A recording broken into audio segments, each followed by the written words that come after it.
आ, स्वदेशी जागरण मंच के विषय में अजय जी ने मुझसे रिक्वेस्ट किया था कि इसके बारे में मैं अपने विचार प्रकट करूं। इस विषय में मैं कुछ अपने विचार आपके सम्मुख प्रस्तुत करना चाहता हूं। जहाँ तक मेरा विचार है उसके हिसाब से स्वदेशी जागरण मंच एक बहुत ही विशाल मंच है।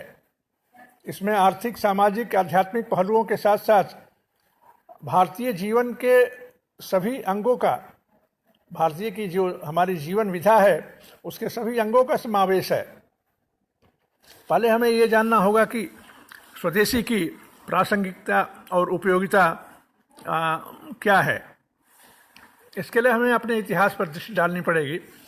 विडंबना यह है कि हमको जो इतिहास पढ़ाया गया है उसको पढ़ने से हमको हीन भावना पैदा होती है। बताया गया कि हम हमेशा पिछड़े थे, ये सर्पों और चूहों का देश था, यहाँ के लोगों की संस्कृति कुछ नहीं थी। मैकाले ने कहा कि हिंदुस्तान की जो पूरा साहित्य जो है वहाँ के किसी एक आदमी के घर में जो पुस्तकें रहती हैं उसके बराबर भी नहीं है। इसके अलावा तमाम अलग अलग तरह की झूठ बातें हमको बताई गई। और दूसरी चीज़ ये कि हमारे यहाँ हमारी जो लाइब्रेरी थी, पुरानी यूनिवर्सिटीज़ थी, नालंदा के या तक्षशिला के, उसमें का जो भी पुस्तकें थीं, जो भी पाठ्य पुस्तकें थीं, जो भी विद्या का जो संकलन था, वो सब आतताइयों ने जला दिया। तो हमारे पास में बहुत ही थोड़ा सा मटेरियल बचा जिससे कि हम अपने इतिहास के बारे में हमको बताया गया। और ये हमारे इतिहास को लिखने वाले भी वही लोग हैं जो कि हमेशा इस देश पर गलत तरह के शासन करते रहे, और उन्होंने हमेशा हमको हमारे मनोबल को तोड़ने के लिए, हमारे अंदर हीन भावना पैदा करने के लिए हमारे इतिहास को तोड़ मरोड़ कर पेश किया गया। एक छोटा सा उदाहरण, इसके पहले भी मैं कह चुका हूँ, अलेक्जेंडर जो था, आते में उसको पुरुषोत्तम ने हरा दिया था। पुरुषोत्तम के दाहिने हाथ में चोट लगी थी, बाएं हाथ में तलवार लेकर उसने कहा अलेक्जेंडर को कि मैं चाहूँ तो तुम्हारा सिर जो है धड़ से अलग कर सकता हूँ, लेकिन तुम्हारी उम्र 32 साल की है, तुम्हारी पत्नी और तुम्हारे बच्चे इंतजार कर रहे हैं, तुम यहाँ से चले जाओ। वो चला गया। खैर, रास्ते में आते समय उसने कुछ योगियों की हत्या कर दी थी, तो वहाँ पर महात्माओं ने उसको श्राप दिया था कि तुम इस जगह से जिंदा वापस नहीं जाओगे। खैर, जाके वहीं मर गया और उसका एम्बाल्मिंग करके उन लोगों ने उसके शरीर को अलेक्जेंड्रिया में भेज दिया। लेकिन इतिहास में उसके साथ जो इतिहासकार आए थे वो कैसे लिखें कि हमारा राजा इस तरह से हार गया और इस तरह से श्राप से मर गया, तो उन्होंने कुछ उल्टा सीधा लिख दिया। अपने स्वामी भक्ति के कारण ऐसा लिखा, और हम उसी को पढ़ रहे हैं, उसी को सत्य मान करके, और अलेक्जेंडर महान कह रहे हैं, जो कि उसको हराने वाले पुरुषोत्तम के बारे में हम एक बहुत ही नहीं, वो तो हार गया था अलेक्जेंडर के हाथ में। इसके अलावा बहुत सी चीज़ें हैं जिसमें कि हमको बहुत सी गलत चीज़ें बताई गई। हमारे देश प्रेम की जो भावना हमारे अंदर होनी चाहिए उसको उन्होंने अपने पैरों तले रौंद करके हमको इतिहास में बताया है। इससे हमको अपने स्वदेश के प्रति प्रेम की भावना नहीं जागृत हो रही है। तो हमें अपने सही इतिहास को जानना पड़ेगा। सही इतिहास को जानने का एक तो तरीका है कि हमें जो हमारा इतिहास जो है, हमारा पुराण, हमारा महाभारत, हमारा रामायण, हमारी राजतरंगिणी, हमारे पुरानी जो पुस्तकें हैं वो हमारा इतिहास है। उसमें कहीं कहीं अतिशयोक्ति है, लेकिन उसको अलग करके हमें सत्य को जानना है। और दूसरी चीज़ ये है कि हमारे देश में ऐसे विद्वान पुरुष पैदा हुए हैं और होते रहते हैं हर 100 साल में, जिनके बारे में हम संस्कृत में पढ़ते हैं कि कर बदल सदृशम अखिलम। उनके हाथ में पूरा ब्रह्मांड जो है, पूरी सृष्टि जो है, जैसे एक बेर के फल के समान दिखती है वैसे दिखती है। मतलब वो भूत भविष्य सबको जानने वाले हैं। आजकल भी इस पिछली सदी में भी ऐसे लोग थे जो कि हमको बिल्कुल सही चीज़ बताएंगे। उन्होंने पूरे इतिहास को देखा है। तो जब इस तरह से हम सत्य इतिहास को जानते हैं, जब हम देखते हैं कि हमारा देश कितना विशाल था, यहाँ पर लोग कितने उच्च कोटि के थे, कितने विद्वान थे, कितने शूरवीर थे, और उनकी जो उन्नति की पराकाष्ठा थी उसको और किसी देश में छूने वाले तक, उसके पास तक जाने वाले भी नहीं थे। तब हमको देश प्रेम होगा, स्वदेश प्रेम होगा। और जब ये स्वदेश प्रेम की उत्कट भावना आएगी तो तब हम स्वदेशी का जो मूल सिद्धांत है उससे हम प्रेरित होकर के स्वदेशी के मूल सिद्धांतों का आचरण करेंगे, उनको फॉलो करेंगे। ठीक है, स्वदेशी जागरण मंच में हमें आर्थिक विषय पर है, सामाजिक विषय पर है, व्यावसायिक विषय पर है, कई चीज़ें हैं, लेकिन मूल भावना एक ही है कि हमें जो है इस देश को उत्कट प्रेम करना है। जो जीवन विधा हमारे लिए हमारे ऋषियों ने, हमारे महर्षियों ने, हमारे पूर्वजों ने, और अभी जैसे दीनदयाल जी उपाध्याय हैं, हमारे अटल बिहारी वाजपेयी जी हैं, हमारे दत्तोपंत ठेंगड़ी जी हैं, इन लोगों ने जो हमको एक रास्ता दिखाया है वही हमारे लिए श्रेयस्कर है। हमें उसी पर चलना है। हमारे मन में उसके प्रति कोई भ्रांति नहीं होनी चाहिए, उस पर दृढ़ विश्वास होना चाहिए, दृढ़ प्रेम होना चाहिए। तभी जा कर के हम इस देश को और इस समाज को आगे बढ़ा सकते हैं, इस देश का कल्याण कर सकते हैं। कुछ उदाहरण मैं देना चाहता हूँ। जैसे तुलसीदास ने लिखा है कि जाने बिनु न होई प्रतीति, बिनु प्रतीति होई नहीं प्रीति। जब तक आप सही चीज़ को जानेंगे नहीं तब तक आपको विश्वास नहीं होगा, और जब विश्वास नहीं होगा तो प्रेम कैसे हो सकता है। इसीलिए हमें अपने देश को, अपने विधान को, अपनी जीवन विधा को, अपनी स्वदेशी जीवन विधा को, जब तक हम ये नहीं जाने कि यही सत्य है, हमारे ऋषियों ने इसी परंपरा को हमारे लिए दिया है, जब तक हम इस पर गर्व नहीं करेंगे तब तक हमें इससे प्रेम नहीं होगा। और जब तक प्रेम नहीं होगा हम इसका आचरण कैसे कर सकते हैं। हमारे यहाँ ऐसे ऋषि मुनियों की कमी नहीं रही है, लेकिन हमारा जो शिक्षा पद्धति ने जो है बिल्कुल उल्टा सीधा हमको पढ़ाया है। हमको अपने लोगों पर, अपने महापुरुषों पर विश्वास जो करने की परंपरा थी, हम अपने गुरु के वचन को ही ईश्वर का वचन मानते थे, उस चीज़ को ध्वंस करने की कोशिश की गई। हमें इस चीज़ से ऊपर उठना है, अपने देश पर गर्व करना है। एक छोटा सा उदाहरण मैं देता हूँ। अगस्त 1992 में उज्जैन में एक यज्ञ हुआ था। उसमें सिंघल जी भी आए थे और बहुत लोग विश्व हिंदू परिषद के लोग आए थे। तो यज्ञ के बाद गुरुजी से एक राम भक्त ने पूछा कि गुरुजी राम मंदिर बनेगा। गुरुजी ने कहा कि हाँ बनेगा। तो उसने पूछा कितने दिन में बनेगा। उन्होंने 5 सेकंड के लिए आंख मूंद करके कहा कि 4 महीने में बनेगा। अब उनके साथ में जो हैदराबाद से लोग गए थे, उनमें पुलिस ऑफिसर से उन लोगों ने पूछा कि आपने कैसे कह दिया कि 4 महीने में राम मंदिर बनेगा।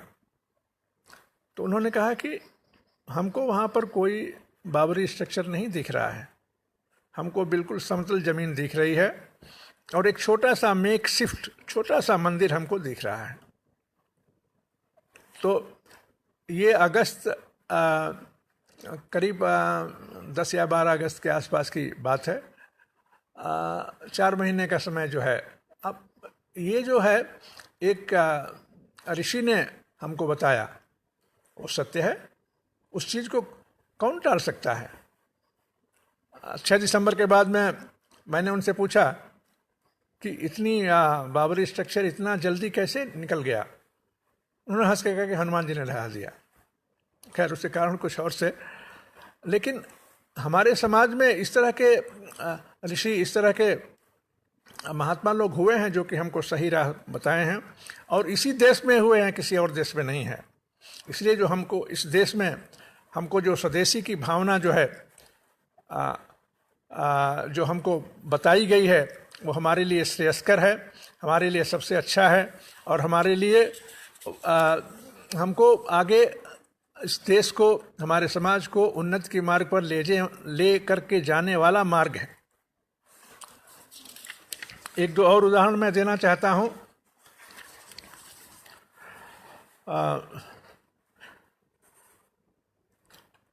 अगर आप अपने इतिहास को देखेंगे तो पाएंगे कि ईश्वर ने भी जन्म लिया तो इसी भूमि पर जन्म लिया। इस देश से बाहर कहीं ईश्वर पैदा नहीं हुए। ऐसे बड़े महापुरुष जो ब्रह्मज्ञानी हैं वो भी कहीं इस देश से बाहर पैदा नहीं हुए। तो इस धर्मभूमि की विशेषता है कि जितनी विद्वत्ता, सृष्टि में जितनी विद्वत्ता है, जितना ज्ञान है, वो सब इसी धरा पर आकर के पैदा हुआ, इसी धरा पर से हमको मिला, मानव जाति को मिला, संपूर्ण मानव जाति को मिला।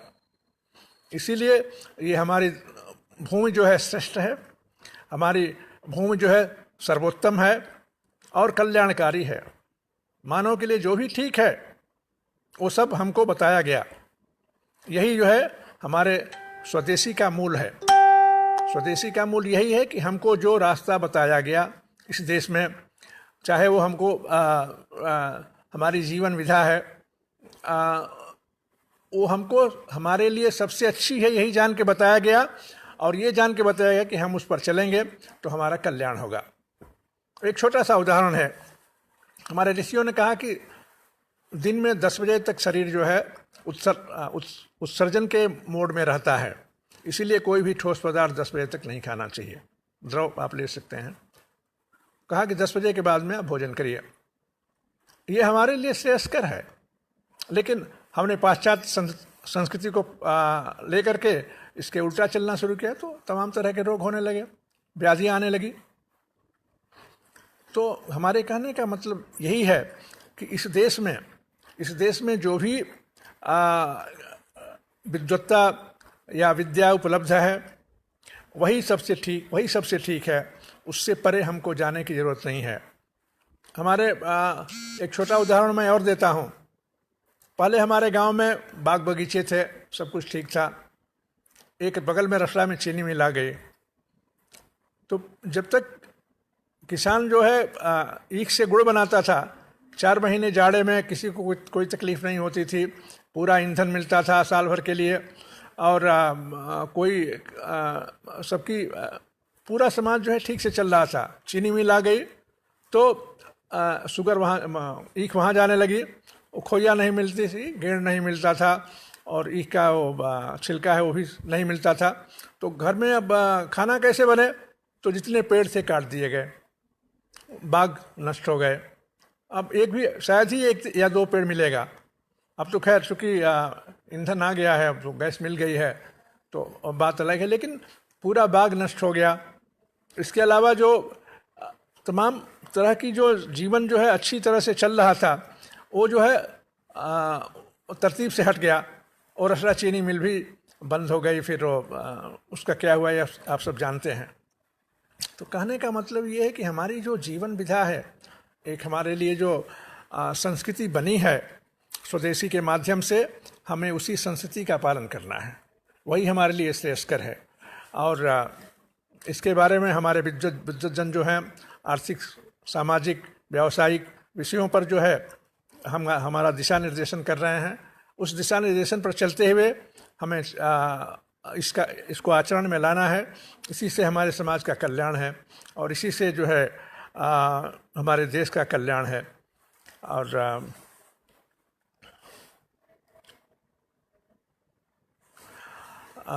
एक और विषय जो कि मैं कहना चाह रहा था, कृष्ण भगवान जब द्वापर के अंत में आकर के उन्होंने जो गीता का उपदेश दिया, उसमें कई महत्वपूर्ण बातें उन्होंने बताई। मनुष्य को की जीवन विधा कैसी होनी चाहिए, मनुष्य को कैसे रहना चाहिए समाज में। उसके पहले तपस्या और यज्ञ से जो है लोग आगे बढ़ते थे, लेकिन कृष्ण भगवान जानते थे कि इस युग में जो है मनुष्य की आयु बहुत कम होगी, इसलिए उन्होंने हमको कर्म योग, ज्ञान योग, भक्ति योग ये सब बताया। वो ये जानते थे कि यहाँ के इस समय के लोगों के लिए यही सबसे अच्छा है, इसलिए हमें जो है गीता में जो उपदेश दिया गया है वही सबसे मनुष्य जाति के लिए सबसे अच्छा है, और हमें उसी को फॉलो करना है। उसके 3 श्लोक या 4 श्लोक बहुत ही इम्पॉर्टेंट हैं। मैं पढ़ रहा था, उसमें पहला श्लोक जो है कर्मण्येवाधिकारस्ते मा फलेषु कदाचन, ये साधना का पहला सोपान है। कर्म करना चाहिए, कर्म करने में हमको बिल्कुल भी आलस्य नहीं करना चाहिए। पूरी शक्ति से, पूरी सामर्थ्य से, पूरी बुद्धि से हमको कर्म करना है, लेकिन फल जो है ईश्वर के हाथ में, इस चीज़ को हमें मानना है। कर्म करने में हमें कोई लोभ या कोई कम शक्ति या मतलब कोई कमी या कोई आलस्य नहीं होना चाहिए। ये जो है गीता का पहला श्लोक है जो कि हमको सोपान के मार्ग पर ले जाता है। ये दृढ़ विश्वास होना चाहिए कि हम कर्म करेंगे और युद्ध लड़ेंगे, जीत के लिए लड़ेंगे, परिणाम जो भी आए वो देखेंगे। दूसरा जो है श्लोक जो है अनन्यास चिंत्यन्तो माम ये जनाः परिपास्ते, ये श्लोक बहुत ही महत्वपूर्ण है।